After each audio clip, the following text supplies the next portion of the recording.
Nós vamos falar sobre um assunto de extrema importância para os cristãos,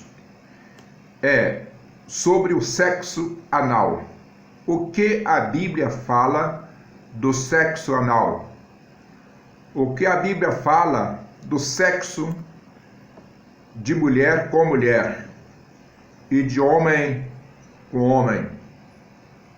O que a Bíblia fala do sexo anal com a própria esposa? Vamos fazer uma análise sobre isto. De princípio, nós vamos ler Romanos capítulo 1, alguns versículos, a partir do versículo de número 21. Portanto, tendo conhecimento de Deus, não glorificaram como Deus, nem lhes deram graças, antes se tornaram nulos em seus próprios raciocínios, obscurecendo-lhes o coração insensato,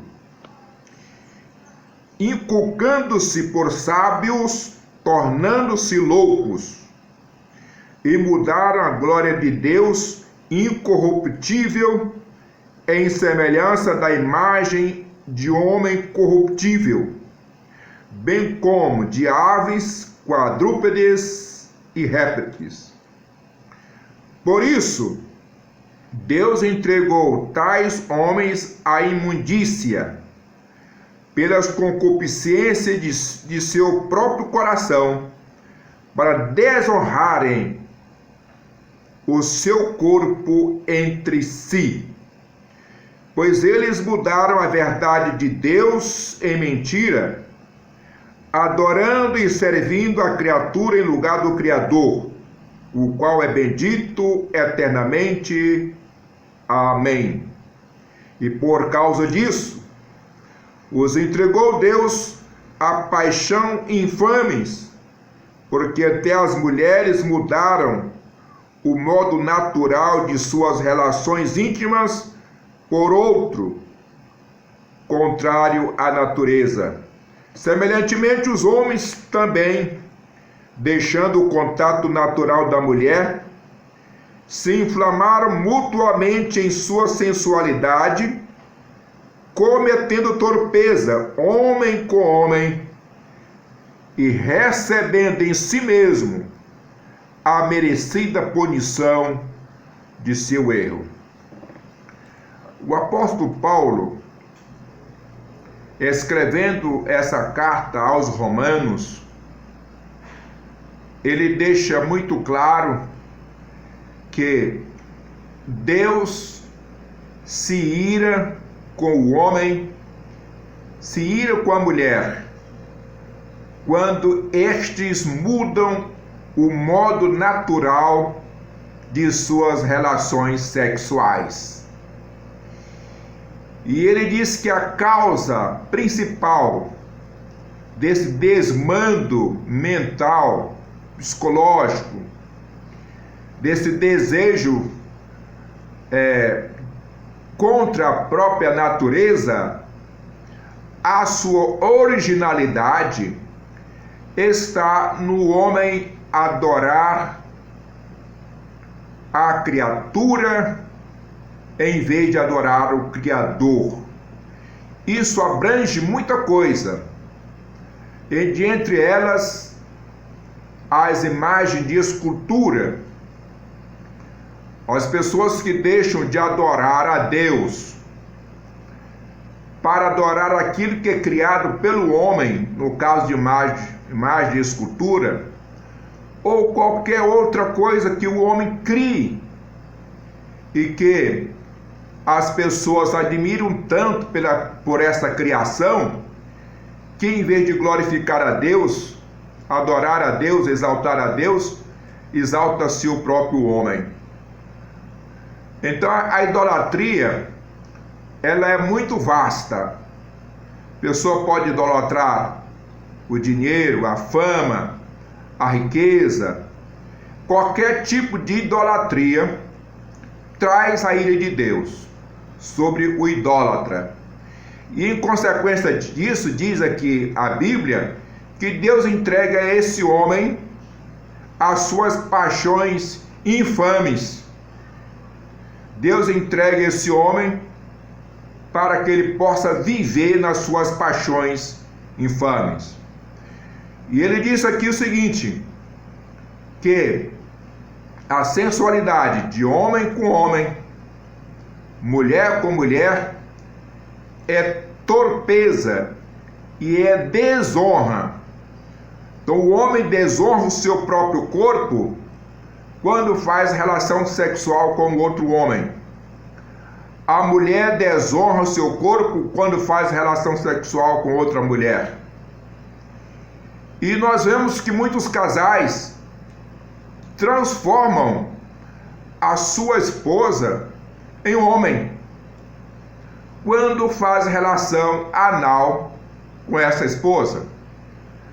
Aí neste caso, diz a Bíblia que é abominação diante de Deus a pessoa que faz relação anal. E eu vejo que muitos casais falam, não, é natural, entre quatro paredes tudo é válido, mas na verdade não é. O corpo do homem, o corpo da mulher, o corpo do ser humano foi feito para ser templo, morada de Deus. Esse corpo nada vale se não tiver o espírito, se não tiver a alma. Na verdade, o corpo é um instrumento do espírito e da alma. E Deus não aceita que você use esse instrumento, que é para ser usado por Deus, a nossa inteligência, a nossa sabedoria, tudo é Deus em nós. É a parte espiritual, é a parte transcendental do ser carnal. Tudo que é transcendental do ser carnal é o próprio Espírito de Deus em nós. Então não podemos, de forma nenhuma, usar o nosso corpo de uma forma que venha desonrar esse próprio corpo.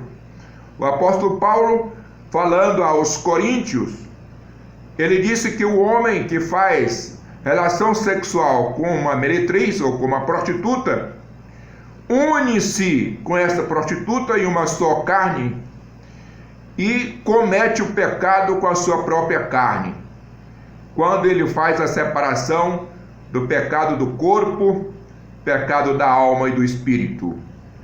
Então vejamos que a Bíblia proíbe, mesmo que as pessoas sejam casadas, que mantenham relação sexual fora dos padrões naturais, fora da própria natureza. E é bom que se saiba que o temor de Deus, nesse sentido, não pode ser economizado. Temos que ter temor. O marido tem que ter temor, a mulher tem que ter temor, para não desonrar o seu próprio corpo. Por isso eu vos digo, mulher, não desonre o seu próprio corpo com seu marido. Marido, não desonre o seu próprio corpo e nem o corpo da sua esposa. Homem, não desonre o seu próprio corpo mantendo relação com outro homem, porque a ira de Deus cai sobre você e as consequências são drásticas. Nós vemos aqui na palavra de Deus que as consequências são muitas. De entre elas, eu vou ler aqui, vejamos, no versículo 18 de Romanos capítulo 1, fala o seguinte: a ira de Deus se revela do céu contra toda impiedade e perversão dos homens que detêm a verdade pela injustiça. Versículo 28. E por haverem desprezado o conhecimento de Deus, o próprio Deus os entregou a uma disposição mental reprovável para praticarem coisas inconvenientes, cheio de toda injustiça, malícia, avareza e maldade, possuídos de inveja, homicídio, contenda, dolo, malignidade, sendo difamadores, caluniadores, aborrecidos de Deus, insolentes, soberbos, presunçosos, inventores de males, desobedientes aos seus pais, insensatos, pérfidos, sem afeição natural e sem misericórdia. Ora, conhecendo eles a sentença de Deus, de que são passíveis de morte os que tais coisas praticam, não somente as fazem, mas também aprovam aos que procedem.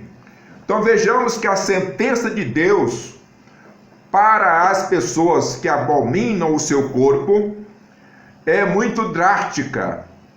Aí vem as desobediências, os desrespeitos entre as famílias e toda sorte de malignidade atinge a família. E muitas vezes a família procura Deus, procura uma igreja, mas lá ninguém orienta, porque é um assunto que às vezes o pastor, o padre, não quer falar de forma pública, e as pessoas ficam cometendo erro debaixo da maldição. Por isso eu vos digo, arrependei-vos desses pecados sexuais, faça um concerto com Deus e concerto com sua esposa. Esposa, faça um concerto com seu esposo e vamos seguir a Deus de uma forma que a sua ira não seja estendida sobre nós. Que Deus nos abençoe, nos livre e nos guarde e nos dê força para que possamos vencer as tentações da carne e as tentações do inimigo. Muito obrigado a todos. Até a próxima.